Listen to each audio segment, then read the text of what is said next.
Course engineering mathematics that is 20 SC 01T. ಇದ್ರ ಪ್ರಕಾರ common to all branches. ಇದು ನಿಮ್ಗೆಲ್ಲ ಗೊತ್ತೇ ಇದೆ, ಎಷ್ಟು ಅವರ್ ಪಾಠ ಮಾಡಬೇಕು, 52 hours ಪಾಠ ಮಾಡಬೇಕು, ಮತ್ತೆ ನಿಮ್ಗೆ ಯಾವ ರೀತಿಯಾಗಿ ಪ್ರೀ ರಿಕ್ವೆಷನ್ ಏನ್ ಬೇಕು ಅದೆಲ್ಲ ನೀವು ತಿಳ್ಕೊತೀರಾ. ನಾವೀಗ ಮೇನ್ ತಿಳ್ಕೊಬೇಕಾಗಿರೋದು ನಿಮಗೆ ಯಾವ ರೀತಿಯಾಗಿ ಈಗ ಮಾರ್ಕ್ಸ್ ಅನ್ನ ಡಿವೈಡ್ ಮಾಡಿದ್ದಾರೆ. ಇದಕ್ ಮುಂಚೆ ಡಿವೈಡ್ ಆಗಿದ್ದು ಪ್ರತಿ ಯೂನಿಟ್ಗೆ ನಿಮ್ಗೆ 20 ಮಾರ್ಕ್ಸ್ ಅನ್ನ ತೆಗಿಬಹುದಾಗಿತ್ತು. ಬಟ್ ಈಗ ಕರೆಕ್ಟ್ ಆಗಿ ಕೇಳಿಸ್ಕೊಳ್ಳಿ, ಈ ಸತಿಯಿಂದ ನೀವ್ ಹೆಂಗಪ್ಪ ಅಂತಂದ್ರೆ ನೋಡಿ, ಮ್ಯಾಟ್ರಿಕ್ಸ್ ಅಂಡ್ ಡಿಟರ್ಮಿನೆಂಟ್ಸ್ ಚಾಪ್ಟರ್ ಇಂದಾನೆ 39 ಮಾರ್ಕ್ಸ್ ಬರುತ್ತೆ. ಸ್ಟ್ರೈಟ್ ಲೈನ್ಸ್ ಇಂದಾನೆ 39 ಮಾರ್ಕ್ಸ್ ಬರುತ್ತೆ. ಮೊದ್ಲು ಕೂಡ ಮ್ಯಾಟ್ರಿಕ್ಸ್ ಅಂಡ್ ಡಿಟರ್ಮಿನೆಂಟ್ ಇಂದ ನಿಮಗೆ 40 ಮಾರ್ಕ್ಸ್ ಬರ್ತಾ ಇತ್ತು. ಸ್ಟ್ರೈಟ್ ಲೈನ್ಸ್ ಇಂದ ಕೂಡ 40 ಮಾರ್ಕ್ಸ್ ಎಕ್ಸಾಮ್ ಅಲ್ಲಿ ಕೊಡ್ತಾ ಇದ್ರು.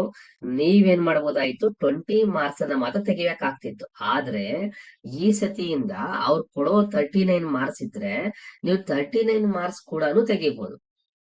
ಅಂದ್ರೆ ನೀವು ಪಾಸ್ ಆಗಕ್ಕೆ ಮೇನ್ ಎಕ್ಸಾಮ್ ಅಲ್ಲಿ ಕರೆಕ್ಟ್ ಆಗಿ matrix and determinants, straight lines ಇವೆರಡನ್ನ ಅಥವಾ ಒಂದೇ ಯೂನಿಟ್ ಅನ್ನ ಪ್ರಾಕ್ಟೀಸ್ ಮಾಡಿದ್ರು ಕೂಡ ನೀವು ಪಾಸ್ ಆಗುವಂತ ಚಾನ್ಸಸ್ ಇದೆ. ಕರೆಕ್ಟ್ ಆಗಿ ಕೇಳಿಸ್ಕೊಳ್ಳಿ. ಅಂದ್ರೆ ಮುಂಚೆ ಕ್ವಶನ್ ಪೇಪರ್ಗೂ ಇವಕ್ಕೂ ಏನಂತ difference? Question paper pattern change ಇದೆ. ಮೊದ್ಲು ಬರ್ತಾ ಇದ್ದಿದ್ದೇನು, ಒಂದು ಕ್ವಶನ್ ಪೇಪರ್ ಅಲ್ಲಿ ಸೆಕ್ಷನ್ ಇದ್ದಿದೆ ಎಷ್ಟು, 5 ಸೆಕ್ಷನ್ ಇರ್ತಾ ಇತ್ತು ಮೊದ್ಲದಿದು. ಓಕೆನಾ, ಜಾಸ್ತಿ ಕನ್ಫ್ಯೂಸ್ ಮಾಡ್ಕೊಳಕ್ ಹೋಗ್ಬೇಡಿ. ಇದು ಮುಂಚೆ ನಾನು ಹೇಳ್ತಾ ಇರೋಂಥದ್ದು 5 ಸೆಕ್ಷನ್ಸ್ ಇರ್ತಾ ಇತ್ತು. ಹಾಗಾಗಿ ನೀವು ಒಂದು ಸೆಕ್ಷನ್ ಅಲ್ಲಿ ನೀವು 40 ಮಾರ್ಕ್ಸ್ ತೆಗೆದ್ರು ಕೂಡ ನಿಮಗೆ ಸಿಗ್ತಾ ಇದ್ದಿದ್ದೆಷ್ಟು, ಬರೀ 20 ಮಾರ್ಕ್ಸ್ ಮಾತ್ರ. ಬಟ್ ಇನ್ ಮೇಲೆ ನಿಮ್ಗೆ ಒಂದೇ ಒಂದು ಸೆಕ್ಷನ್ ಅಟೆಂಡ್ ಮಾಡಿದ್ರೆ ಅದ್ರಲ್ಲಿ 39 ಮಾರ್ಕ್ಸ್, ಕಂಪ್ಲೀಟ್ 39 ಮಾರ್ಕ್ಸ್. ಅಂದ್ರೆ ನೋಡಿ, ಇಲ್ಲಿ 3 ಮಾರ್ಕ್ಸ್ 4 ಕ್ವಶನ್ಸ್ ಇರುತ್ತೆ ಯಾವ್ದ್ರಲ್ಲಿ, ಮ್ಯಾಟ್ರಿಕ್ಸ್ ಅಂಡ್ ಡಿಟರ್ಮಿನೆಂಟ್ಸ್ ಅಲ್ಲಿ. ಅಲ್ಲಿಗೆ 4 ಕ್ವಶನ್ಸ್ ಕೂಡ ನೀವು ಅಟೆಂಡ್ ಮಾಡಬಹುದು.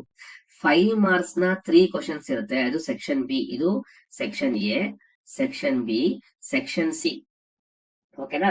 ಸೊ ಈ ಸೆಕ್ಷನ್ 4, ಸೆಕ್ಷನ್ 5 ಮತ್ತೆ ಸೆಕ್ಷನ್ ಸಿ. ನೀವು ಮೊದಲನೇದಾಗಿ ಚಾನಲ್ ವಿಸಿಟ್ ಮಾಡಿದ್ರೆ ಸಬ್ಸ್ಕ್ರೈಬ್ ಮಾಡೋದನ್ನ ಮರಿಬೇಡಿ. So don't forget to subscribe this channel. Okay. ಹಾಗಾಗಿ ನಿಮ್ಗೆ ಬರ್ತಾ ಇರುವಂತದ್ದು ಒಂದು ಎ ಇಂದ 4 ಮಾರ್ಕ್ಸ್, ಬಿ ಇಂದ 5 ಮಾರ್ಕ್ಸ್ ಕ್ವಶನ್ ಬರುತ್ತೆ, ಸಿ ಇಂದ 6 ಮಾರ್ಕ್ಸ್ ಕ್ವಶನ್ಸ್ ಇರುತ್ತೆ. ಎಷ್ಟು ಕ್ವಶನ್ಸ್ ಇರ್ತವೆ ಆ ಎಷ್ಟು ಟೋಟಲ್ ಕ್ವಶನ್ಸ್ ಅಲ್ಲಿ ಲೆಕ್ಕ ಹಾಕೊಳ್ಳಿ. ನಿಮ್ಗೆ ಬರ್ತಾ ಇರುವಂತಹ 4 ಮಾರ್ಕ್ಸ್ ನ ಕ್ವಶನ್ಸ್ ಎಷ್ಟು ಬರುತ್ತೆ, 40. ಅಂದ್ರೆ ಎಷ್ಟು ಕ್ವಶನ್ಸ್ ಇದ್ದಂಗಾಯ್ತು, 10 ಕ್ವಶನ್ಸ್ ಸೆಕ್ಷನ್ ಎ ನಲ್ಲಿ ಇರುತ್ತೆ. ಸೆಕ್ಷನ್ ಎ ಆದ್ಮೇಲೆ ಸೆಕ್ಷನ್ ಬಿ ನಲ್ಲಿ ನಿಮಗೆ 5 ಎಷ್ಟು ಕೊಟ್ಟಿದ್ದಾರೆ, ಇಲ್ಲಿ 5 ಮಾರ್ಕ್ಸ್ ಕ್ವಶನ್ಸ್ ಇರುತ್ತೆ, 90 ಮಾರ್ಕ್ಸ್ ಬರುತ್ತೆ. ಅರ್ಥ ಆಗ್ತಾ ಇದೆಯಾ? ಸೊ ಅಲ್ಲಿಗೆ ಎಷ್ಟು ಕ್ವಶನ್ಸ್ ಇರುತ್ತೆ, 5 1s 5, ಎಷ್ಟು ಉಳಿತು, ಒಂದು 18 ಕ್ವಶನ್ಸ್ ಇರ್ತವೆ. ಮತ್ತೆ ಸೆಕ್ಷನ್ ಸಿ ಹೋಗ್ತೀರಾ 6, ಮತ್ತೆ ಇಲ್ಲಿ 10 ಕ್ವಶನ್ಸ್ ಇರುತ್ತೆ. ಅರ್ಥ ಆಗ್ತಾ ಇದೆಯಾ? ಸೊ ಈಗ ಇದ್ರಲ್ಲಿ ನಾವ್ ಎಷ್ಟೆಲ್ಲ ಅಟೆಂಡ್ ಮಾಡ್ಬೇಕು ಅಂತ ನಾನು ಕ್ವಶನ್ ಪೇಪರ್ ತೋರಿಸ್ತೀನಿ. ಅಲ್ಲಿಗೆ ನಿಮ್ಗೆ ಕ್ಲಾರಿಟಿ ಸಿಗ್ಬೇಕಾಗಿರೋದು ಏನಪ್ಪಾ ಅಂತಂದ್ರೆ, ಏನು, ನಿಮಗೆ 2 ಯೂನಿಟ್ ಅನ್ನ, ಮೊದ್ಲು ನಾನು 2 ಯೂನಿಟ್ ಅಲ್ಲ 3 ಯೂನಿಟ್ ಹೇಳ್ತಾ ಇದ್ದೆ ಪಾಸ್ ಆಗ್ಬೇಕು ಅಂತಂದ್ರೆ. ಇನ್ಮೇಲೆ ನೀವು ಕರೆಕ್ಟ್ ಆಗಿ ಮಾಡಿದ್ರೆ 1 ಯೂನಿಟ್, ಇಲ್ಲ ಸರ್ ನಾನು ಸ್ವಲ್ಪ ಕರೆಕ್ಟ್ ಆಗಿ ಹೇಳಕ್ ಆಗಲ್ಲ ಅಂದ್ರೆ 2 ಯೂನಿಟ್ ಮಾಡಿದ್ರೆ ನಿಮ್ಗೆ ನೋಡಿ 40 ಅಂದ್ರೆ ಆಲ್ಮೋಸ್ಟ್ ನಿಮ್ಗೆ 78 ಮಾರ್ಕ್ಸ್ ಕಂಪ್ಲೀಟ್ ಆಗಿ ತೆಗಿಬಹುದು ನೀವು. 78 ಮಾರ್ಕ್ಸ್ ತೆಗೆದ್ರೆ ಈಗ ನೀವು ಮೊದಲನೇ ಬಂದಿರೋ ವಿದ್ಯಾರ್ಥಿಗಳಾಗಿರೋದ್ರಿಂದ ನಿಮಗ್ ಗೊತ್ತಿದೆ ನಿಮ್ಗೆ ಪಾಸಿಂಗ್ ಮಾರ್ಕ್ಸ್ ಎಷ್ಟು ಅಂತ ಗೊತ್ತಿರ್ಬೇಕು. ನಿಮ್ಗೆ ಎಕ್ಸಾಮ್ ಅಲ್ಲಿ ನೀವು 40 ಮಾರ್ಕ್ಸ್ ಅನ್ನ ತೆಗಿಬೇಕಾಗತ್ತೆ. ನಿಮ್ಗೆ ಅದು ರೆಡ್ಯೂಸ್ ಮಾಡಿದಾಗ 20 ಮಾರ್ಕ್ಸ್ ಆಗುತ್ತೆ. ಹಾಗಾಗಿ ನಿಮ್ಗೆ ಪಾಸಿಂಗ್ ಮಾರ್ಕ್ಸ್ ಎಷ್ಟಪ್ಪ ಅಂದ್ರೆ 20. ಬಟ್ 20 ಮಾರ್ಕ್ಸ್ ಅನ್ನ ನೀವು ತೆಗಿಬಾರದು, ನೀವು ತೆಗಿಬೇಕಾಗಿರೋದು ಎಷ್ಟು, 40 ಮಾರ್ಕ್ಸ್ ನ ನೀವು ಎಕ್ಸಾಮ್ ಅಲ್ಲಿ ತೆಗೆದ್ರೆ ಅದು ರೆಡ್ಯೂಸ್ ಆಗಿ 20 ಆಗುತ್ತೆ. ಹಾಗಾದ್ರೆ 40 ಮಾರ್ಕ್ಸ್ ತೆಗಿಯಕ್ಕೆ ನೀವು ಎಷ್ಟು ಸೆಕ್ಷನ್ ಅಟೆಂಡ್ ಮಾಡ್ಬೇಕಾಗತ್ತೆ, ಸೆಕ್ಷನ್ ವೈಸ್ ಅಲ್ಲ ಯೂನಿಟ್ ವೈಸ್ ನೋಡೋದಾದ್ರೆ, ಯೂನಿಟ್ಸ್ ನ ನೀವು ಕಲಿಯೋದಾದ್ರೆ ನೀವು 2 ಯೂನಿಟ್ ನ ಕರೆಕ್ಟ್ ಆಗಿ ಕಲೀಲೇಬೇಕು. 2 ಯೂನಿಟ್ ನ ಕರೆಕ್ಟ್ ಆಗಿ ಕಲ್ತ್ರೆ ನೋಡಿ ವಿದ್ಯಾರ್ಥಿಗಳು, ನಾನು ಮತ್ತೆ ಹೇಳ್ತೀನಿ, ಸುಮಾರು ಜನ ಮಾಡೋ ಮಿಸ್ಟೇಕ್ ಇದೇನೆ, ಸರ್ ನಾನು 1 ಯೂನಿಟ್ ಸಾಕು ಸರ್ 39 ಮಾರ್ಕ್ಸ್ ಬರುತ್ತೆ ಸರ್ ಅಂತ ನೀವು ಫಿಕ್ಸ್ ಆಗಕ್ ಹೋಗ್ಬೇಡಿ. ಅದ್ರಲ್ಲಿ ಮತ್ತೆ ಒಂದು 5 ಮಾರ್ಕ್ಸ್ ಮಿಸ್ ಆಯ್ತು ಅಂತ ಇಟ್ಕೊಳ್ಳಿ, ನಿಮ್ಗೆ 34 ಬರುತ್ತೆ. 34 ಬಂತು ಅಂದ್ರೆ ರಿಮೈನಿಂಗ್ ಮತ್ತೆ 5 ಮಾರ್ಕ್ಸ್ ಯಾರು ಹಾಕೊಡೋದಿಲ್ಲ. ಅದಕ್ಕೆ ನಾನೇನ್ ಹೇಳ್ತೀನಿ ಗೊತ್ತಾ, ನೀವು 2 ಸೆಕ್ಷನ್ ನ 2 ಚಾಪ್ಟರ್ ನ ಕರೆಕ್ಟ್ ಆಗಿ ಪ್ರಾಕ್ಟೀಸ್ ಮಾಡಿ. ಅರ್ಥ ಆಗ್ತಿದ್ಯಾ? ಇನ್ನ ನಿಮ್ಗೆಲ್ಲ ಗೊತ್ತೇ ಇದೆ, ಡಿಫ್ರೆನ್ಷಿಯಲ್ ಕ್ಯಾಲ್ಕುಲಸ್ ಅಂತೂ ಇನ್ನ ಈಸಿ. ಈ 2 ಯೂನಿಟ್ ಬಿಟ್ಬಿಟ್ಟು ಇದೊಂದೇ ಯೂನಿಟ್ ಓದ್ತೀನಿ ಕೂಡ ನೀವು ಓದ್ಬೋದು. ಸೊ ಫಸ್ಟ್ ಪ್ರಿಯಾರಿಟಿ ಇವೆರಡು ಯೂನಿಟ್ ಕೊಡಿ. ಸ್ಕೋರ್ ಮಾಡೋವಂಥವ್ರು ನೀವು ಎಲ್ಲಾ ಯೂನಿಟ್ಸ್ ನೀವು ಕರೆಕ್ಟ್ ಆಗಿ ಸ್ಟಡಿ ಮಾಡ್ಕೊಳ್ಳಿ. ಗೊತ್ತಾಗ್ತಿದ್ಯಾ? ಸೊ ಈಗ ಒಂದು ಕ್ವಶನ್ ಪೇಪರ್ ಪ್ಯಾಟರ್ನ್ ಕೂಡ ನಿಮ್ಗೆ ತೋರಿಸ್ತೀನಿ. ಇಲ್ಲಿ ನಿಮ್ಗೆ ನೋಡೋದಾದ್ರೆ ನಿಮ್ಗೆ ಯಾವ್ಯಾವ್ದ್ರಲ್ಲಿ ಯಾವ್ದು ತೆಗೆದಿದ್ದಾರೆ ಅಂತ ಹೇಳ್ಬಿಟ್ಟು ಕೆಲವು ಸಿಲೆಬಸ್ ಅಲ್ಲಿ ನಾವು ನೋಡ್ತಾ ಹೋದ್ರೆ, ಈಗ ಇಲ್ಲಿ ನೋಡ್ಬೋದು ಎಲ್ಲ ಮ್ಯಾಟ್ರಿಸಸ್ ನ 2x2 ಮ್ಯಾಟ್ರಿಸಸ್ ಕೊಡ್ತಾ ಇದ್ದಾರೆ ನಿಮ್ಗೆ. ಡೆಫಿನೇಷನ್ಸ್ ಆಫ್ ಮ್ಯಾಟ್ರಿಸಸ್ ನ ನಿಮ್ಗೆ definitions not to be given ಅಂದ್ರೆ ಇನ್ಮೇಲೆ ಡೆಫಿನೇಷನ್ ಗೆ ಮಾರ್ಕ್ಸ್ ಇರೋದಿಲ್ಲ. ಓಕೆನಾ? ಅಡಿಷನ್ ಇರುತ್ತೆ, ಸ್ಕೇಲರ್ ಮಲ್ಟಿಪ್ಲಿಕೇಶನ್, ಸಬ್ಟ್ರಾಕ್ಷನ್ ಇರುತ್ತೆ, ಟ್ರಾನ್ಸ್ಪೋಸ್ ಇರುತ್ತೆ, ಎಲ್ಲ ಪ್ರಾಬ್ಲಮ್ಸ್ ಆರ್ಡರ್ 2 ಮೇಲೆ ಇರುತ್ತೆ. ಓಕೆ, ಅದೇ ರೀತಿಯಾಗಿ ಡಿಟರ್ಮಿನೆಂಟ್ ಎಕ್ಸ್ಪಾನ್ಷನ್ ಇರುತ್ತೆ, ಸಿಂಗುಲರ್ ಮ್ಯಾಟ್ರಿಕ್ಸ್ ಇರುತ್ತೆ. ಇದೆಲ್ಲ ನಿಮಗೆ ಕ್ರಾಮರ್ಸ್ ಇರುತ್ತೆ, 2 ವೇರಿಯಬಲ್ಸ್ ಮಾತ್ರ. ಇನ್ಮೇಲೆ ನೀವು ಮತ್ತೆ ಮತ್ತೆ ಕೇಳಂಗಿಲ್ಲ, ಸರ್ ಹಳೆ ಕ್ವಶನ್ ಪೇಪರ್ ಅಲ್ಲಿ ಎಕ್ಸ್ ಇತ್ತು, ವೈ ಇತ್ತು, ಝೆಡ್ ಇತ್ತು, ಇನ್ಮೇಲೆ ಎಕ್ಸ್ ವೈ ಝೆಡ್ ಕೊಡಂಗಿಲ್ಲ, ಬರೀ ಯಾವ್ದು ಕೊಡ್ಬೇಕು, ಎಕ್ಸ್ ಮತ್ತೆ ವೈ ಮಾತ್ರ ಕೊಡ್ಬೇಕು ಯಾವ್ದ್ರಲ್ಲಿ, ಕ್ರಾಮರ್ಸ್ ರೂಲ್ ಅಲ್ಲಿ. ಓಕೆನಾ? ಸೊ ಇವೆಲ್ಲ ಚೇಂಜಸ್ ಆಗಿರುವಂತದ್ದು. ಡಿರೈವಿಂಗ್ ಕ್ಯಾರೆಕ್ಟರಿಸ್ಟಿಕ್ ಈಕ್ವೇಶನ್ ಅಷ್ಟೇ ಇದೆ, ಕ್ಯಾರೆಕ್ಟರಿಸ್ಟಿಕ್ ರೂಟ್ಸ್ ಇಲ್ಲ. ಅರ್ಥ ಆಗ್ತಿದ್ಯಾ? ಇನ್ವರ್ಸ್ ಮಾತ್ರ 2x2 ಅಷ್ಟೇ ಇದೆ, ಮತ್ತೆ ಅಡ್ಜಾಯಿಂಟ್ ಅಷ್ಟೇ 2x2 ಅಷ್ಟೇ ಇದೆ. So minus and cofactors ಅಷ್ಟೇ 2x2 ಮ್ಯಾಟ್ರಿಕ್ಸ್ ಅಷ್ಟೇ ಇರುತ್ತೆ. ಸೊ ಅದ್ರ ಬಗ್ಗೆ ವರಿ ಮಾಡ್ಕೊಂಡು ಹೋಗ್ಬೇಡಿ.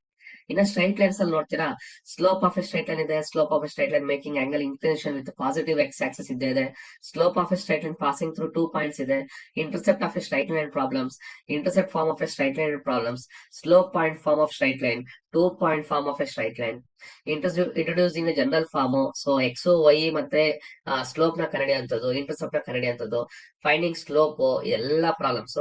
ಮತ್ತೆ ಇಲ್ಲಿ ನೋಡಬಹುದು ನೀವು ಆಂಗಲ್ ಬಿಟ್ವೀನ್ 2 ಸ್ಟ್ರೈಟ್ ಲೈನ್ಸ್ ಈಗ ತೆಗೆದಿದ್ದಾರೆ. ಸೊ ಆಲ್ರೆಡಿ ನನ್ನ ವಿಡಿಯೋ ಏನಿದೆ ಸ್ಟ್ರೈಟ್ ಲೈನ್ಸ್, ಆ ವಿಡಿಯೋ ನಿಮ್ಗೆ ಕಂಪ್ಲೀಟ್ ಆಗಿ ನಿಮ್ಗೆ ಅದ್ರಲ್ಲಿ ಆಲ್ರೆಡಿ ನಾನು ಆಂಗಲ್ ಬಿಟ್ವೀನ್ 2 ಸ್ಟ್ರೈಟ್ ಲೈನ್ಸ್ ಮಾಡಿರ್ಲಿಲ್ಲ. ಹಾಗಾಗಿ ಅದೊಂದೇ ವಿಡಿಯೋಯಿಂದ ನಿಮ್ಗೆ 39 ಮಾರ್ಕ್ಸ್ ಬರೋದಂತೂ ಪಕ್ಕ. ಅದೇ ರೀತಿಯಾಗಿ ನಂದೇ ಆಗಿರುವಂತ ವಿಡಿಯೋ ಯಾವ್ದಿದೆ, ಮ್ಯಾಟ್ರಿಸಸ್ ಮತ್ತೆ ಡಿಟರ್ಮೆಂಟ್ಸ್ ಕೂಡ ಇದೆ. ಅದ್ರಲ್ಲಿ ಕೂಡ ನೀವೇನ್ ಮಾಡಬಹುದು, ಆರಾಮಾಗಿ 39 ಮಾರ್ಕ್ಸ್ ಅನ್ನ ತೆಗಿಬಹುದು. ಯಾಕಂದ್ರೆ characteristic equation, short cut method ಎಲ್ಲ ಅದ್ರಲ್ಲಿ ಎಕ್ಸ್ಪ್ಲೈನ್ ಮಾಡಿದೀನಿ. ನೀವು ಆ ವಿಡಿಯೋ ಕರೆಕ್ಟ್ ಆಗಿ ನೋಡಿದ್ರೆ ಸಾಕು. ನೋಡಿ, ನೋಡೋದಾದ್ರೆ ಇದು ಇಂಟರ್ನಲ್ಸ್. ಈಗ ನೋಡಿ ಇಲ್ಲಿರುವಂತದ್ದು any 5 questions from section A. So section A ನಲ್ಲಿ ಎಷ್ಟು ಜನ ಕೊಡ್ಲಿ, ನೀವೇನಿ ಎಷ್ಟು ಬರೀಬೇಕು, 5 ಕ್ವಶನ್ಸ್. 5 ಅಂದ್ರೆ 4 ಮಾರ್ಕ್ಸ್. 5 4 ಎಷ್ಟಾಯ್ತು ನಿಮ್ಗೆ, ಅಲ್ಲಿ 20 ಮಾರ್ಕ್ಸ್ ಬರುತ್ತೆ. ಅರ್ಥ ಆಯ್ತಾ? Any 10 questions from section B. So 15 ಇಲ್ಲೇ ನಿಮ್ಗೆ 50 ಮಾರ್ಕ್ಸ್ ಬರ್ತಾ ಇದೆ. Remaining 5 question from section C. So 6 marks, ಇಲ್ಲಿ 6 ಸೊ ನಿಮ್ಗೆ ಸೆಕ್ಷನ್ಸ್ ಪ್ರಕಾರ ಕೊಟ್ಟಿರೋದ್ರಿಂದ ಕ್ವಶನ್ ನ ಕರೆಕ್ಟ್ ಸೆಲೆಕ್ಟ್ ಮಾಡ್ಬೇಕಾಗತ್ತೆ. ಈಗ ನೀವು ನೋಡ್ಬೋದು, ಇಲ್ಲಿ ಮ್ಯಾಟ್ರಿಕ್ಸ್ ಕ್ವಶನ್ ಇದೆ, ಇಲ್ಲಿ ಮ್ಯಾಟ್ರಿಕ್ಸ್ ಕ್ವಶನ್ ಇದೆ, ಇಲ್ಲಿ ಮ್ಯಾಟ್ರಿಕ್ಸ್ ಕ್ವಶನ್ ಇದೆ. ಸೊ 3-4 ಎಷ್ಟು ಬಂತು, 12 ಮಾರ್ಕ್ಸ್ ಬಂತು. ಕರೆಕ್ಟಾ? ಅದೇ ರೀತಿಯಾಗಿ ಸೆಕ್ಷನ್ ಬಿ ಬಂದ್ರೆ 11, 12 ಮತ್ತೆ 13 ಇದು ಕೂಡ 3 ಇದೆ. ಇಲ್ಲಿ ಎಷ್ಟಾಯ್ತು, 15 ಆಯ್ತು. ಕರೆಕ್ಟಾ? ಇಲ್ಲೇ ನಿಮ್ಗೆ 27 ಮಾರ್ಕ್ಸ್ ಬರ್ತಾ ಇದೆ. ಅದೇ ರೀತಿಯಾಗಿ ಸೆಕ್ಷನ್ ಸಿ ಬಂದ್ರೆ ನಿಮ್ಗೆ ಇಲ್ಲೂ ಕೂಡ ಏನಾಗ್ತಿದೆ, you are getting the 2 questions. ಎಷ್ಟು, 1 ಮತ್ತೆ 2, 29 ಮತ್ತೆ 30th ಕ್ವಶನ್ ಇದೆ.